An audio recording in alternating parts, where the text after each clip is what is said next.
ગુજરાતની અંદર કોંગ્રેસનું 2 દિવસનું મહાઅધિવેશન પૂરું થયું અને આજ દરમિયાન સરદાર વલ્લભભાઈ પટેલનો મુદ્દો છે તે પણ ખૂબ ગુંજ્યો અને એમના જવાબ સ્વરૂપે ભાજપે પણ એમને કડક જવાબ આપ્યો છે।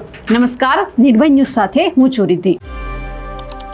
જે રીતે 2 દિવસ માટે આપણે મહાઅધિવેશન જોયું, સરદાર પટેલની વિચારધારા ઉપર ક્યાંક ચર્ચા કરવામાં આવી અને સરદાર પટેલના મુદ્દે પણ ક્યાંક ઘણી બધી વખત ચર્ચા થઈ અને અનેક છે તે ભાજપ ઉપર પ્રહાર પણ કરવામાં આવ્યા। કોંગ્રેસના નેતાઓએ એવું કહી દીધું કે સરદાર વલ્લભભાઈ પટેલને ભાજપે હાઈજેક કરી લીધા છે।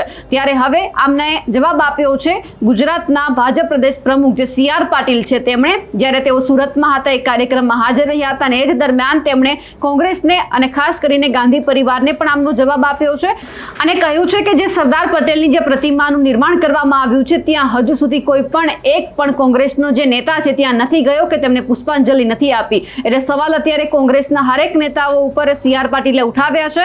સૌથી પહેલા તો આ મહાઅધિવેશન ઉપર અને સરદાર પટેલ ઉપર સી આર પાટીલે કોંગ્રેસને શું જવાબ આપ્યો છે તે સાંભળીએ। એ ભારતીય જનતા પાર્ટીના નેતા નરેન્દ્ર મોદી સાહેબ જ કરી શકે અને એમણે કરીને બતાવ્યું છે। એટલા માટે દેશમાં નહીં દુનિયાની અંદર આજે એમને લોકો માન અને સન્માન આપે છે।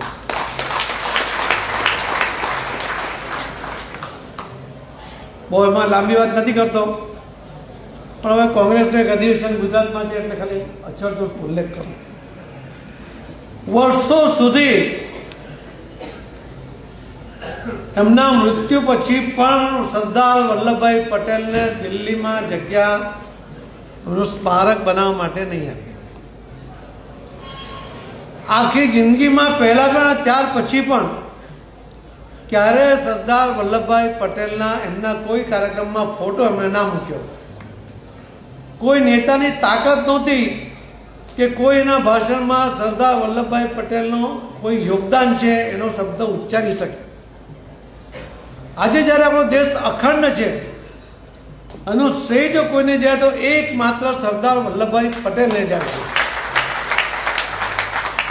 પણ ઇતિહાસમાં એનો કોઈ જગ્યાએ નામ ના આવે એના માટે કોંગ્રેસ અને વિશેષ કરીને ગાંધી કુટુંબે ખૂબ પ્રયત્નપૂર્વક એ કર્યું। આજે એમ કહે છે કે હવે અમારા આ નેતા સરદાર વલ્લભભાઈ પટેલને ભાજપે હાઈજેક કર્યા છે। અરે આ દેશના નેતા હતા, દેશના અખંડ રાખવા માટેનું યોગદાન આપવાવાળા એકમાત્ર નેતા હતા, ગુજરાતની ધરતીના નેતા હતા। અમારો જ અધિકાર છે અને ફક્ત અધિકાર નહીં,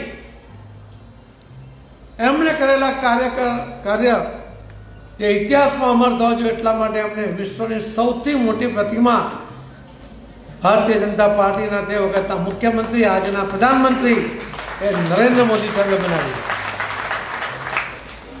પહેલા લોકો તાજમહેલ જોવા આવતા હતા, જ્યારે તમે વિદેશ મંત્રાલયમાં નોંધતા વિદેશીઓ આવે તો કે કેમ આવ્યા તો લખ્યા તમે તાજમહેલ જોવા આવ્યા તો કોઈ કારણ જેવી કારણો તો લખતા હોય છે। તો પહેલા કારણોમાં 70-80% એ તાજમહેલ જોવા માટે આવતા હતા। આજે જે લખે છે ને એમાં લખે છે statue of unity Sardar Vallabhbhai.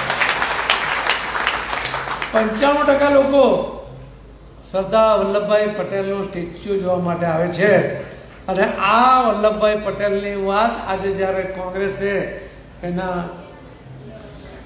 કાર્યક્રમમાં આજે કરી, મારે એમને પૂછ્યું છે કે ગુજરાતના અને દેશનો કયો નેતા આજ દિન સુધી સરદાર વલ્લભભાઈ પટેલની પ્રતિમાને દર્શને ગયો, પુષ્પાંજલિ આપી હોય એવો એક માયનો લાલ બતાવો કે જ્યાં ગયો હોય।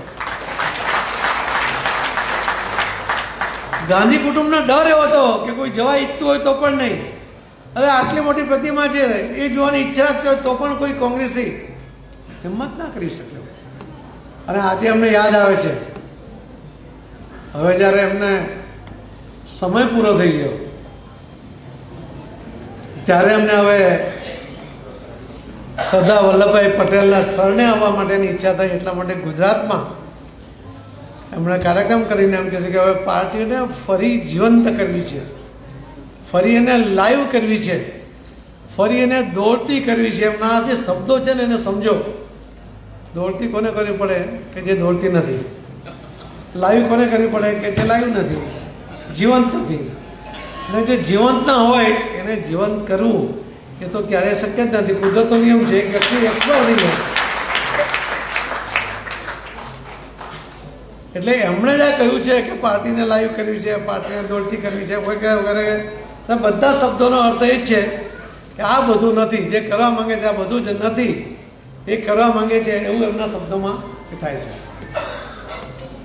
ત્યારે ભારતીય જનતા પાર્ટીના કાર્યકર્તાઓની જવાબદારી વધે છે અને એમાં પણ વિશેષ કરીને ગુજરાતના કાર્યકર્તાઓની જવાબદારી વધે છે.